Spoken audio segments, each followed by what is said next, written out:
What's going on, everyone? This is Steve Larson, and you're listening to Secret MLM Hacks Radio. So here's the real mystery. How do real MLMers like us, who didn't cheat and only bug family members and friends, who want to grow a profitable home business, how do we recruit A players into our downlines and create extra incomes, yet still have plenty of time for the rest of our lives? That's the blaring question, and this podcast will give you the answer. My name is Steve Larson, and welcome to Secret MLM Hacks Radio. Hey, so when I was in college, I started studying internet marketing shortly after joining an MLM, actually. And I joined the MLM, and there was very little guidance. I mean, I'll be honest with you guys, I just did not do well in it, which made me sad. I really wanted to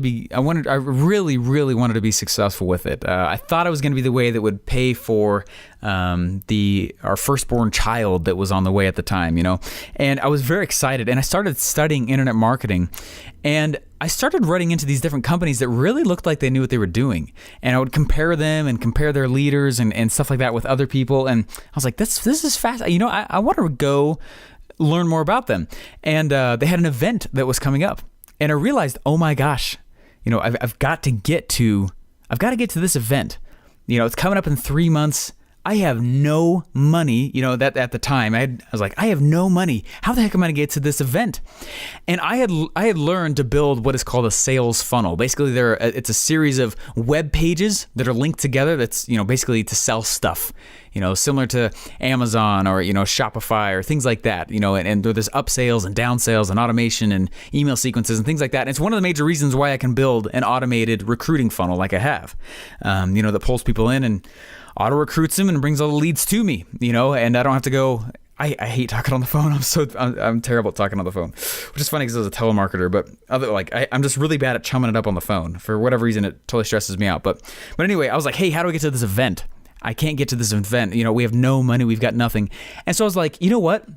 Robert Kiyosaki talks about, the difference between rich people and poor people. Even though we had no money at the time, I was trying to walk the walk at least, and he says, Robert Kiyosaki says, rich people or poor people look at something and say, I can't afford that. And rich people look at something and say, how can I afford that? And I was like, hey, we got no money, but how can I afford this? How can I get to this event? And for whatever reason, it was so stuck in my mind that if I could just get to this event, for whatever reason, it would be like the next platform. It would be the next catalyst. I can't explain it. It was something, it was palpable. I mean, it was something deep inside. Like I really, really had to get to this event, where it was this company's event. It was actually the event for ClickFunnels, if you know who they are. 2016, their funnel hacking live event. And I was like, I've got to get to it. And at the time, I actually was working on and building the first beta version of Secret MLM Hacks. Not actually Secret MLM Hacks, but something called the Automated Downline Recruiting Funnel. And I was building the beta, and I was about to go launch it and put it out there. And I wanted to get better. And I wanted to do awesome at it, and I knew if I got to the event that it for some reason it would be the accelerant. I can't. You guys probably know what I'm talking about, right? I mean, I had to be there, and so I was like, but we got no money, and so I was like, well, just like Robert Kiyosaki said, there's those who have resources, and then there are those who are resourceful, and I decided to become resourceful, and I already was as an individual, but I'd never done it in this way before. And what I did is I started approaching businesses and building for them internet sales funnels, basically sales websites, if you don't know what those are. And I started building them in return for them buying me a plane ticket. Then I did the next one and I was like, hey, now will you buy me an event ticket? Then I did the next one. I was like, hey, will you buy me a hotel night? Hey, will you know what I mean? And I literally bootstrapped my entire way to that event. I knew that I needed to be there. And I told my teachers I wasn't going to be there. I was in college. I was a good student. At first I wasn't, but I learned how to learn, and I was getting straight A's, and I was killing it, and it was awesome. And I was in the Army, and life was busy, and we were. Anyway, life was extremely busy. And what was funny is I got to the event and I cannot explain to you the feeling that I had when I was there. I mean, I was soaking it in, every piece. I mean, I'm having a hard time describing it even over this podcast. I wanted to be at this thing so badly that I was graduating in a week from the event's time, graduating college, and I didn't care that I was graduating. I wanted to be at it so badly that I was sacrificing whatever it took. And I was like, you know what? I'm going to give up grades. I'm going to give up school. I'm going to do whatever it takes to get to this event. And if I do it, and if I go, and if I'm teachable and coachable, I know something good will happen. I don't even know what. I just have this feeling that something good's going to happen. And that's exactly what happened. I got there, and it was really easy to tell the people who had not sacrificed in order to get to the event. I walked in, and I still remember what the carpet even looks like, guys. I mean, it's such a vivid thing. I sacrificed so much of my life was poured over to me getting to this event that, I mean, I remember how the room smelled. That was 2.5 years ago. I mean, you know, it's a long time ago. And I still remember, and I walked in, and I remember the first guy looked at me and he goes, "Hey, what's your name?" I said, "My name's Steve Larson." And he looked up slowly and he goes, "Are you that guy pulling off all that Star Wars ninja crap on our software?" And I was like, "What do you mean?" He goes, "You are. I want you to apply here." And I was like, "Holy crap!" And at the time, I was going to go become, I was going to go be I was going to go run marketing for a company in Florida, and I had been building for them. And anyway, it was so much fun. It was awesome. I took 56 pages of notes during that event. My butt was always in the seat when it needed to be. I was always attentive. I was interactive. I got up and asked questions in the middle of the event. There was like 1,100 people there. I mean, it's a lot of people. I mean, I was so engaged in the full process. I was selling products to people while I was there. I was striking, several $1,000 deals. I was in. I was indoctrinated. I gave up parts of my life. I gave up comfort. I gave up time freedom. I gave up friend time. I really didn't have that many because I was like, I'm going to go and just make this happen. I don't know what it's going to take, but I'm going to do it. Get out of my way. Does that make sense? And what I want to talk to you about today, even though I've been talking about it, is power of events. Events, for whatever reason, stick strong in people's minds, and they make time for them. They put stuff aside for them. They sacrifice personal time, family time, comfort. They go through pain. They do things that they would not otherwise do. When you create an event that is worthwhile attending, you create something that it actually has the power to change somebody's life. And I always hate when people say that stuff. Hey, maybe this could change your business, change your life. Like, okay, I get it. I understand why they're saying that, but it was true. It was real because I had done my part. And if you can put on an event and you can put things on inside, and I'm not telling you that you got to go, let's say you're brand new in MLM. I'm not telling you got to go fill a room with 1,100 people, but you can still create events virtually online, or you can still create events, where they do fly out to you, or maybe they're all, you know what I mean? You can still create something as an event.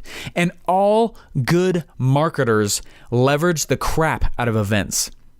You're going to go launch a product? Let's go make an event around it. That's what movie previews are. Hollywood does that all the time, right? They create events.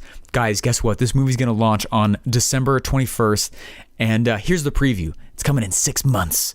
Wow. You know what I mean? And people step back and they're like, oh my gosh, look at this preview. And they share it all over the place. And they create the buzz and they create anticipation. And people are like, oh my gosh, look at the community that's putting around this thing. This is so much press around this. This is so cool.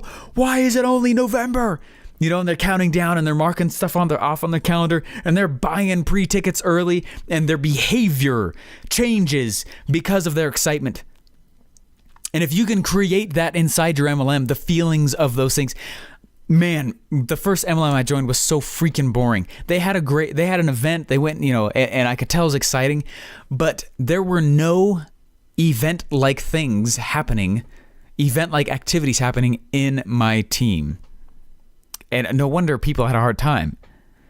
And so maybe once a month you go out and you have an event as a team where you go for one day and all you do is you call people together because it's funner, or more fun. Or let's say, you know what I mean? You go out and you create events with people in your downline or in your upline or whoever inside your company to keep the momentum going. That's one of the ways we keep the motivation up, right? High schools literally call them pep rallies, all right? There is place for that in business.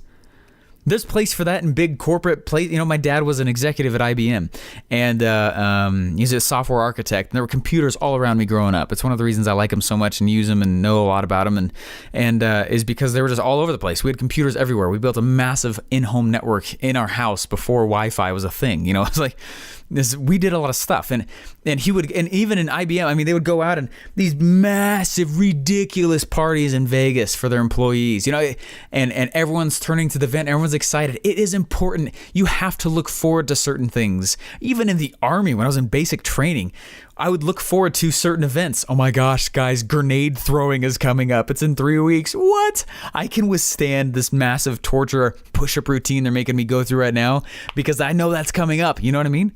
That's why you do it, because for your people, you are creating excitement. You're creating resilience to pain. You're creating inside themselves gusto. You know what I mean?